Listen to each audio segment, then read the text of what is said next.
Bismillahirrahmanirrahim. Assalamualaikum warahmatullahi wabarakatuh. Alhamdulillah, alhamdulillahil muqallibul qulubil absar wa mukidul qulubil ghabil bil walbi wat tadhkir. Asyhadu an la ilaha illallah wahdahu la syarika lah fi mulki wa ma yakni minal umuri wat tadhkir. Asyhadu anna Muhammadan abduhu wa rasuluh al-muzdabal muhtar sallallahu alaihi wa alihi al-bararatul har.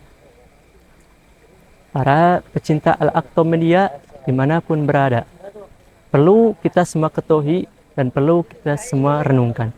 Kita hidup di alam dunia ini, kita hidup di atas bumi yang sama, kita menginjakkan kaki kita di atas bumi yang sama, tapi kita mempunyai takdir masing-masing yang berbeda. Tahun demi tahun, bahkan bulan demi bulan, minggu demi minggu, hari demi hari, tanpa kita sadari, begitu cepat berlalu, sehingga kita lupa ada kematian atau ajal yang siap merenggut kita kapanpun dan dimanapun, entah di mana, sedang apa, tua atau muda, kita tidak tahu. Daripada itu, apakah amal kita sudah siap diperlihatkan kepada Sang Pencipta, yaitu Allah Subhanahu wa Ta'ala?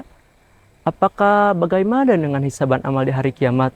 Oleh sebab itu, Nabi besar Muhammad sallallahu alaihi wasallam dalam kitab At-Targhib wa Tarhib dijelaskan, sama di dalam kitab Fawaidul Mukhtarar karangan Habib Jan bin Ibrahim Smith dijelaskan, inna awwalu ma yundaru fihi min amalil abdi yaumal qiyamati as-salat. Fa in wujidat tamatan kubilat minhu wasairu amali. Fa in wujidat naqisatan ruddas alai wasairu amali. Inna awwalu ma yundaru, sesungguhnya amal yang pertama kali dilihat atau dihisab oleh Allah Subhanahu wa Ta'ala di hari kiamat ialah sholat. Jadi bukan dari jihad puasanya, sodakohnya, hajinya, bahkan bacaan Qur'annya, tapi sholat. Sholat juga bisa jadi gambaran baik buruknya tingkah laku seorang hamba, batutnya kehidupan dalam keluarga, dalam sebuah rumah tangga, bisa dilihat dari sholatnya. Jika sholatnya beres, sholatnya sempurna, terus ketentuan memenuhi syarat kriteria yang disebut sholat, maka kehidupan dan segala urusannya akan juga beres. Sebagaimana doa Allah berfirman dalam Al-Quran, inna sholata tanha anil fahsya'i wal munkar. Sesungguhnya sholat itu mencegah daripada kemungkaran. Contoh, perlu kita garis bawahi yang tadi, sholat yang memenuhi syarat, kriteria, dan ketentuan. Sholat yang mana? Ialah sholat yang memakai ilmu. Kita tidak tahu dalam sholat mana yang rukun, mana rupanya syarat. Kita tidak tahu. Oleh sebab itu, oleh ulama dijelaskan, al ilmu imamul amal. Ilmu itu imamnya. Yang namanya imam itu pastinya di depan, bukan di belakang namanya makmum. Yang namanya imam itu di depan, pemimpin harusnya di depan. Oleh sebab itu dijelaskan, Imam Syafi'i radhiyallahu anhu di dalam kitab Fawaidul Mukhtarar juga menjelaskan, man arada dunya fa'alaihi bil ilmi wa man arada al akhirata fa'alaihi bil ilmi fa innahu yustaju fi kulli minhuma. Siapa saja orang yang mengharapkan dunia atau mengharapkan akhirat, fa innahu yuhtaju fi kulli minhuma, maka oleh itu ilmu menjadi patokan, ilmu menjadi syarat utama dalam sebuah amal.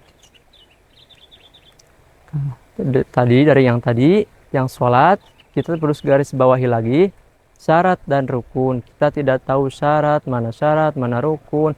Contoh, di dalam sholat ada niat dalam sholat. Contoh, ada satu orang melaksanakan sholat, satu takbiratul ihram, Allahu Akbar. Setelah beres Allah membaca takbiratul ihram, dia merasa ragu, apakah tadi saya niat duhur atau asar, atau apakah atau niat seorang itu orang-orang manusia itu niat apakah oh nanti kalau ada seseorang ke rumah kita atau ada seseorang seorang melahir ke rumah kita, maka akan memotong salatnya di dalam hatinya. Atau contoh lagi, di dalam pas beres takbiratul ihram, selesai bacaan takbiratul ihram, apakah tadi saya niat apakah enggak, ragu. Oleh sebab itu maka diperlukan ilmu, kita tidak tahu ilmu mana yang beres dan mana yang benar. Oleh sebab itu disebutkan oleh Nabi besar Muhammad SAW, thalabul ilmi faridatun ala kulli muslimin wal muslimat. Talab ilmu maka diwajibkan kepada seluruh umat muslim muslimat.